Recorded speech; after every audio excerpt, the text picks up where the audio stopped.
Susunod na programa ay rated PG.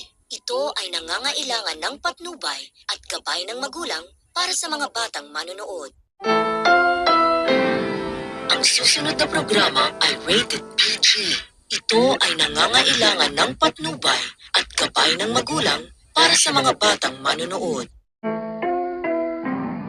Ang susunod na programa ay rated PG.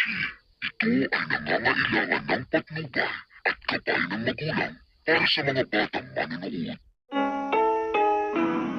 Ang susunod na programa ay rated PG.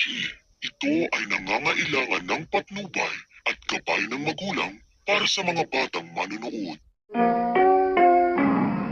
Ang susunod na programa ay rated PG. Ito ay nangangailangan ng patnubay at gabay ng magulang para sa mga batang manonood. Ang susunod na programa ay rated PG. Ito ay nangangailangan ng patnubay at gabay ng magulang para sa mga batang manonood.